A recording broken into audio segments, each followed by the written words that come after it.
So you've got to have this make sense to me. Anthony Edwards has one of his worst playoff games statistically in plus minus and in field goals in his whole career. In game 6 versus the Spurs at home. And I understand he's injured, but with 8 minutes left in the game, he goes and walks over to the Spurs bench and daps them all up. And it's not like a lot of people try to equate it, right? Well, we've seen this before. You know, LeBron did it.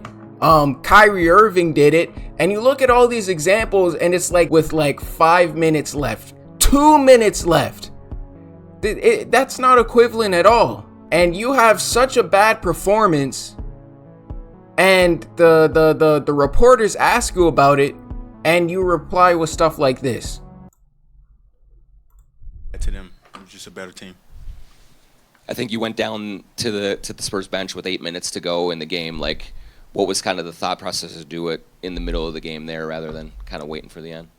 I mean, at that point, you know you ain't going back in, so you're just trying to get them the respect they deserve. So, yeah. You're not sure if you're going back in the game, so you dap up the... Listen, and it's not just from me. I'm not the only one that sees it. It sounds like you quit. To me, you know that there's no chance. So let me get this straight. And this answer makes it worse on you. You knew that there was no chance for your team to come back. And in your mind, you already lost.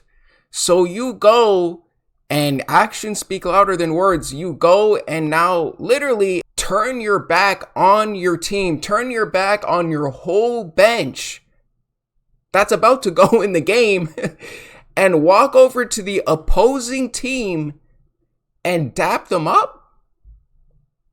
Yeah. Y'all got me, man. Good playoff series. You couldn't wait. We've seen you walk out of games before this season versus the Atlanta Hawks. We've seen you literally walk out of games when you guys lost. I'd rather that Anthony Edwards than an Anthony Edwards that got beat, bounced out of the playoffs, and because you got beat and bounced out of the playoffs before the game even finished, while they're in their timeout, you go over to them and dap them. I can't get behind this. So yeah, I'd rather you storm out of the game. Not yet. I wasn't expecting to be going home this early, so no, I haven't thought about what I'm adding to my game. What about collectively as a team? What is it that you feel like you guys need to get over add? the hump? Yeah. We just need everything to be clicking at the right time.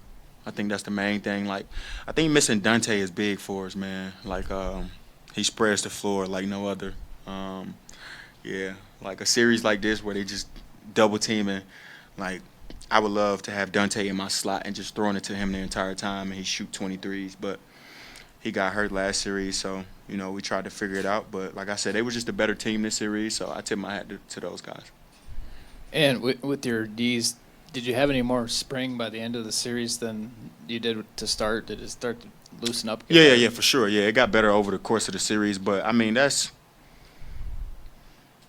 really no excuse. Like, if I was out there playing, I was 100%. That's how I look at it. So, I was good, man. We just came up short. When you have a bad performance, it's we. Oh, so you just admitted that you were healthy. Obviously, he wasn't. But you admitted that you feel better. You felt better. That's why you came back and played and dropped a horrible game. We're not going to forget this. The reason why you guys lost is obviously in part to Julius Randle, because he had a horrible game. He was on par with you, but you were literally the second worst player on the team. The second worst player on the team. The star player was the second worst player on the team. That's a recipe for disaster.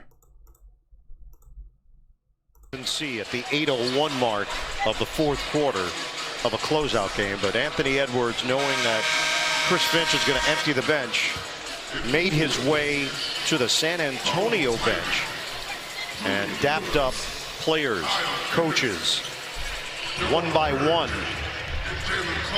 I want to know what, all I want to know is I want to hear Udonis Haslem comment on that in the post-game show. Yeah.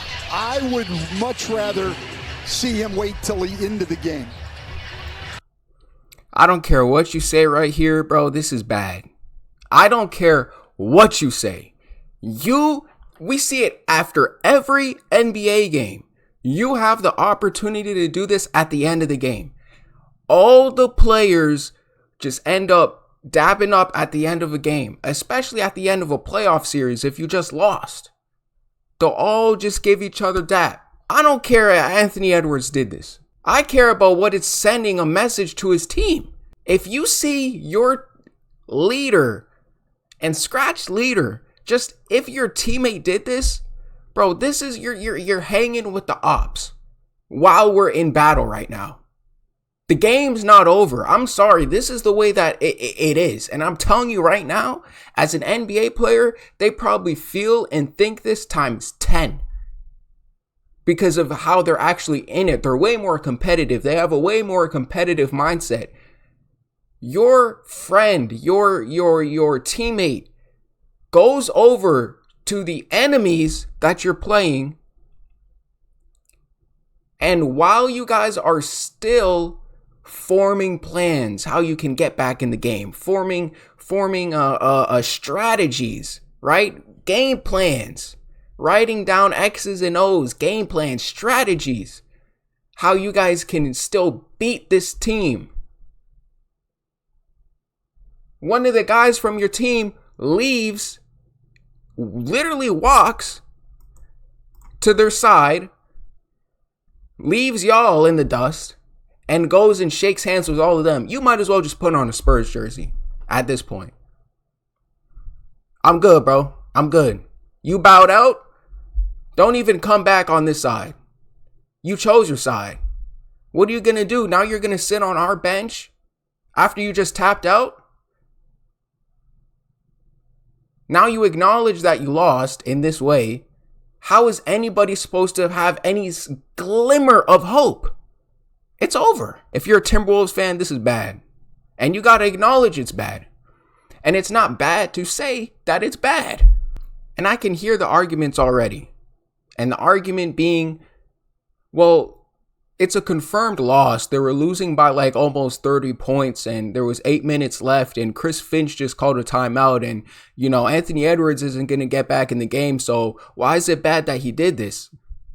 Oh, well, it's bad that he did this because of the obvious, the morale of the team. You stick with your team through ups and downs, through thick and thin, through losses and through wins. You stick with your team, you're going to have the opportunity to do the exact same thing at the end of the game. And you dap up the opposite team and you leave with your team through the tunnel and go back to your guys' locker room. There's no back and forth, especially if you're the leader of the team. I'm sorry, bro. This is inexcusable.